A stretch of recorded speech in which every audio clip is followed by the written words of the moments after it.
A paz do Senhor, amados irmãos, aqui é o pastor Amadeu Júnior, pastor local da igreja em Cidade Ocidental. E é com muita alegria que damos continuidade à leitura e comentário do livro de 1 Crônicas. E antes de entrarmos nos capítulos do livro, falaremos ainda sobre um assunto extraordinário e necessário que se estende de Gênesis a Apocalipse. Falaremos a partir de hoje sobre aliança, em especial a aliança davídica, que é o ponto central do livro de 1 Crônicas.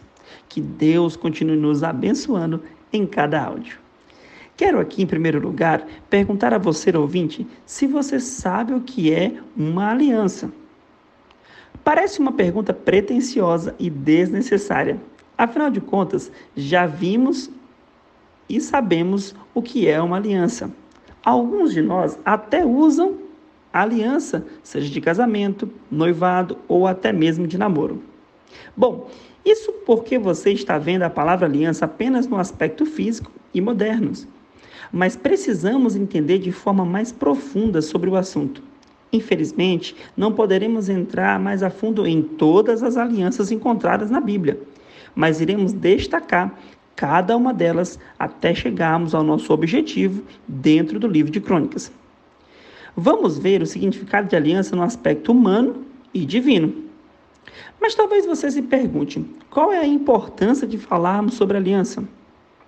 Bom, quero te lembrar que a importância deste termo fica evidenciada pelo simples fato de que a Bíblia se divide em Antigo Testamento, ou também caberia Antiga Aliança e Novo Testamento ou Nova Aliança. Além disso, também quero ainda dizer a você que a palavra aliança aparece 286 vezes no Antigo Testamento e 33 vezes no Novo Testamento. Você acredita? Entender sobre este assunto é fundamental, até mesmo para uma melhor compreensão de toda a Bíblia e até mesmo da salvação em Cristo Jesus. Não, você não ouviu errado. Até para entendermos sobre a salvação em Cristo Jesus, é necessário entender sobre a questão da aliança. E qual é o significado de aliança? A palavra aliança pode ser definida como um contrato formal, solene e obrigatório entre duas partes. Os elementos essenciais são duas partes, uma promessa e uma obrigação na manutenção e no cumprimento desta aliança. Bom, falaremos agora sobre a aliança no aspecto humano. As alianças humanas são promessas ou acordos mútuos voluntários que precisam de pelo menos duas pessoas. Podemos ver exemplo na própria palavra de Deus, com a aliança entre Abraão e Abimeleque, em Gênesis capítulo 21, Jacó e Labão, em Gênesis 31, Davi e Jonatas, em 1 Samuel capítulo 20. Ainda também podemos ver a aliança de uma pessoa para com um povo, como foi o caso de Josué com os israelitas, em Josué capítulo 24. Neste caso, o que ambos têm é a obrigação de cumprir fielmente todos os termos do contrato. Afinal de contas, quando se assina um contrato, você se torna responsável por tudo que ali está descrito, de forma voluntária, como deveria ser todas as vezes. Em nosso tempo, se fecham muitos contratos, que seguem vários critérios jurídicos e burocráticos, onde os mesmos são submetidos aos órgãos responsáveis e quando uma das partes quebra a aliança, ou seja, o contrato, se torna vulnerável para arcar com as consequências ali estabelecidas de forma prévia. Bom, mas isso aqui nós vamos deixar para os nossos irmãos, que são advogados, que entendem da parte jurídica da coisa. Louvado seja Deus! Ainda podemos destacar a aliança matrimonial entre duas pessoas de sexos opostos, que representa bem a aliança no âmbito humano. Louvado seja Deus, meu querido. Mas vamos agora entrar no que realmente nós precisamos entender, que é a aliança divina. Queremos aqui destacar mesmo é a aliança divina. Na aliança divina podemos ver uma enorme diferença. Afinal, é um contrato estabelecido soberanamente por Deus. Nas alianças humanas, já destacamos que é preciso duas partes. No entanto, uma característica da aliança divina é que se trata de uma via de mão única. Calma, você já vai entender isso. Deus mesmo faz toda a promessa e estabelece todos os termos, e Ele mesmo cumpre todas as partes. Você acredita nisso? A aliança divina não se trata de Deus e o homem firmando uma aliança entre eles. Na verdade, é Deus com o homem firmando uma aliança entre eles. Será que você entendeu? A aliança divina é uma aliança no qual Deus mesmo firma os compromissos para com as nossas vidas. Em referência muito encontrada na Bíblia, nós podemos ver que várias vezes Deus ele se refere à aliança como minha aliança. Apesar disso, ou seja, a aliança é bilateral, é Deus e o homem. Só não podemos esquecer que Deus é soberano na aliança divina. Porque se a aliança de Deus com o homem dependesse de nós não falharmos, não receberíamos a promessa oferecida por ele jamais. Deus cumpre todos os termos do contrato e assim não há como o homem romper a aliança. A aliança divina sempre contém algum tipo de bênção de Deus. As suas alianças são invariavelmente em benefício da humanidade, deixando claro que a aliança é dele. Deus sempre amou a humanidade e sempre foi benevolente para com ela. Iremos destacar agora algumas alianças encontradas nas Escrituras e em sua ordem cronológica. A primeira aliança que vamos destacar aqui é a aliança com Adão. Tudo começa na criação com a aliança de Deus para com Adão. Essa pode ser também chamada de aliança adâmica, pois foi com Adão que Deus fez. Ou também a aliança da vida, pois a promessa é vida eterna. A primeira aliança da história está em Gênesis capítulo 2, que diz assim: coma livremente de qualquer árvore do jardim, mas não coma da árvore do conhecimento do bem e do mal, porque no dia em que comer dela, certamente você morrerá. A primeira aliança foi com o homem original. Essa aliança é vista como universal, pois Deus estava fazendo não apenas com Adão, mas com todos os que viessem da sua linhagem. É importante dizer que por meio de Adão, toda a raça humana inicia um relacionamento de aliança com Deus. Essa aliança percorre de Gênesis a Apocalipse. Quer ver? Em Apocalipse capítulo 21, versículo 3 diz: agora o tabernáculo de Deus está com os homens, com os quais ele viverá. Eles serão o seu povo, o próprio Deus estará com eles e será o seu Deus. Em Apocalipse capítulo 22, versículo 2 diz: e mais uma vez a árvore da vida estará presente.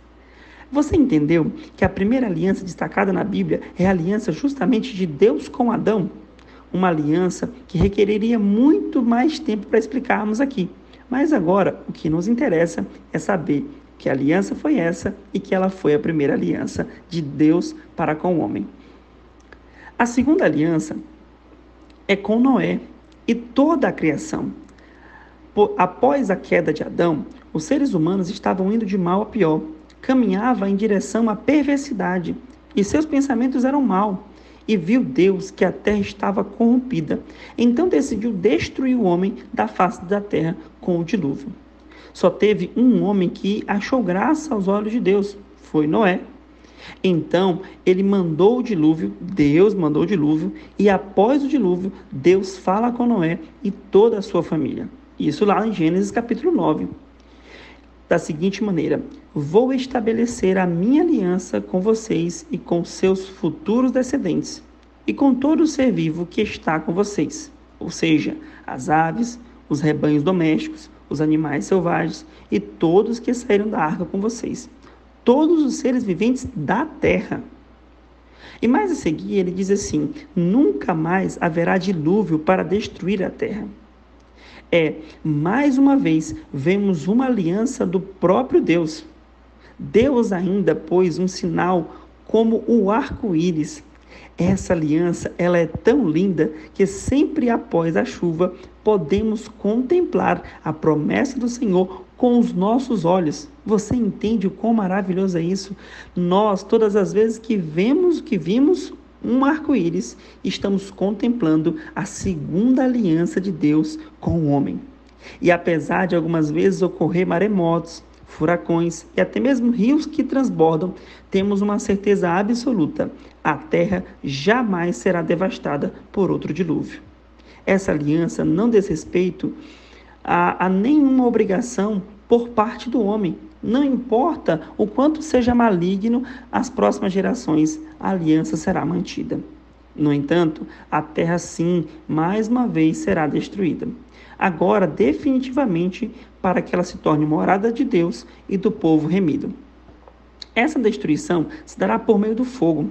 Como diz em 2 Pedro capítulo 3, pela mesma palavra, os céus e a terra agora existem e estão reservados para o fogo, guardados para o dia do juízo e para a destruição dos ímpios. Queridos, aqui falamos sobre a segunda aliança de Deus com o homem. A terceira aliança que precisamos destacar é a aliança com Abraão.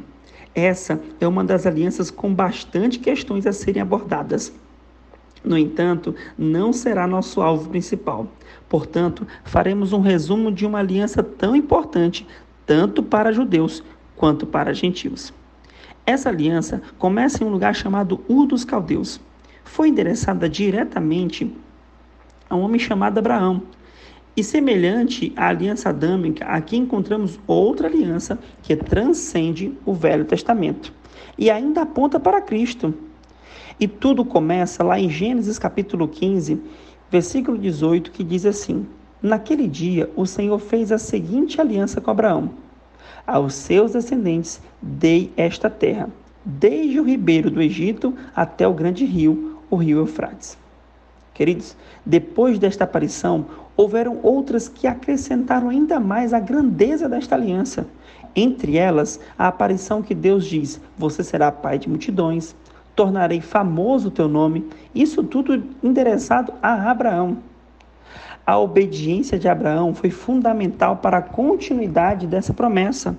Essa é uma obediência baseada na fé. Essa aliança transcendeu a Abraão. Ela foi também a Isaac, a Jacó e aos seus descendentes. Somos todos abençoados por intermédio dessa aliança. Embora ela aponte para Canaã, vai muito mais além da questão terrena. É maravilhoso que a intenção última da aliança de Deus com Abraão e os seus descendentes não é só a bênção deles mesmos, mas também de toda a humanidade. Essa aliança, diferente da feita com Noé, tinha uma única obrigação: era a circuncisão dos meninos até o 8º dia. Essa circuncisão representa um sinal único, pessoal e permanente da aliança de Deus com Abraão e seus descendentes. Isso já apontava para uma circuncisão do coração em Cristo. Louvado seja Deus! Podemos ver que em Colossenses capítulo 2, versículo 11, diz assim: nele também vocês foram circuncidados, não com uma circuncisão feita por mãos humanas, mas com a circuncisão feita por Cristo, que ao despojar do corpo da carne. Louvado seja Deus! Como também podemos ver em Colossenses capítulo 2, versículo 11, nele também vocês foram circuncidados, não com uma circuncisão feita por mão de homens, mas com a circuncisão feita por Cristo, que é o despojar da carne do corpo. Louvado seja Deus! Aqui, queridos, nós temos a aliança entre Deus e Abraão, uma aliança extraordinária, que, como eu já disse, vai muito mais além do que apenas aos judeus, mas tem um simbolismo espiritual apontando diretamente para Cristo. Bom, a nossa outra aliança que devemos destacar aqui é a aliança com Israel. Essa aliança pode ser chamada de aliança de Israel, pois fora feita às 12 tribos, como também a aliança mosaica, feita por intermédio de Moisés, ou até mesmo a aliança sinaítica, pois ocorreu no Monte Sinai. Podemos achar no Novo Testamento também como aliança antiga, lá em 2 Coríntios. Essa aliança foi feita ao povo de Israel. Vamos entender rapidamente quem são eles neste momento da história. Jacó teve seu nome mudado por Deus para Israel, assim como já tinha ocorrido com Abraão. Israel teve 12 filhos, que veio a ser conhecidos como os israelitas, todos filhos de Israel. Agora Deus tinha retirado o seu povo da escravidão que estava restabelecendo, ou melhor dizendo, ele estava restabelecendo a aliança com eles após 400 anos aproximadamente de permanência no Egito. As Escrituras declaram que o Senhor os transportou sobre as asas das águias para junto dele, como está em Deuteronômio. No versículo 8 ainda diz: mas porque o Senhor vos amava, e para guardar o juramento que jurou aos vossos pais, o Senhor vos tirou com mão forte e vos resgatou da casa da servidão, da mão de Faraó, rei do Egito. Queridos, o amor de Deus por Israel fica muito claro. E ele retoma uma aliança feita a Abraão, de que seus descendentes herdariam a terra de Canaã. Deus faz uma aliança de exclusividade com o povo dele. Isso, dentre todas as nações, eles seriam únicos de Deus. Israel devia destacar-se como um povo santo e justo. O povo de Israel foi escolhido para ser sacerdotes e reis diante de Deus para todo o mundo. Para a manutenção dessa aliança, o povo tinha obrigações bem mais que apenas a circuncisão. Se me obedecerdes firmemente e guardares a minha aliança, Deus havia dito isso para o povo, que eles deveriam guardar a aliança com Deus. E o povo respondeu que faria tudo que o Senhor ordenou. Isso está lá no livro de Êxodo, capítulo 19. Os 10 mandamentos seria a maneira de obediência a Deus. E só seguindo eles, o povo manteria. Os 10 mandamentos seria a maneira de obediência a Deus. E só seguindo os mandamentos, o povo manteria a sua parte na aliança. Quero lembrar aos irmãos que não havia obrigação da parte de Noé para Deus cumprir sua promessa de nunca mais enviar um dilúvio. De Canaã, a única obrigação era a circuncisão, mas agora se exigia muito mais de Israel. Exigia uma fidelidade do cumprimento das palavras de Deus. Deus agora já começa a mostrar que haveria uma aliança eterna. E essa aliança eterna necessitaria de um aspecto muito interessante, que é a fidelidade. Algo no qual Deus nos exige hoje, que sejamos fiéis a Ele e à sua palavra. Da parte de Deus, essa aliança jamais seria quebrada, pois nem quando eles estavam na terra dos inimigos, o Senhor não os desprezava. Deus é Deus de aliança e vela por elas. Já Israel quebrou sua parte de maneira que foram levados cativos à Babilônia, as tribos do sul, porque as tribos do norte foram devastadas pelos assírios. Jeremias capítulo 11, versículo 10 diz assim: tanto a comunidade de Israel como a de Judá quebraram a aliança que eu fiz com os antepassados deles. O Senhor chega a dizer para eles não clamarem mais, que Ele não os ouviria. Terrível foi a situação que esse povo se encontrou. Eles se desviaram tanto, mas tanto da presença de Deus, que Deus disse que nem os ouviria mais. Em Neemias capítulo 9, versículo 26, chega a dizer: foram desobedientes e se rebelaram contra ti e deram as costas para a tua lei. Meu Deus, que terrível! O povo conseguiu desfazer a sua parte na aliança de forma, terrível. O povo chegou a anular a aliança com seus pecados e desobediência. Porém, a aliança de Deus continuava de pé. Tanto é que após 70 anos ele voltou a reconstruir seu povo, pois era uma aliança de Deus e não de Israel. Queridos, vocês entenderam que o assunto da aliança é fantástico? Assunto muito mais que importante. Isso porque ainda nem falamos da aliança davídica, que é o tema central do livro de 1 Crônicas. Será imperdível. Então não perca nossos próximos áudios, para você ter dimensão do quanto Crônicas é maravilhoso. Um beijo e a paz do Senhor.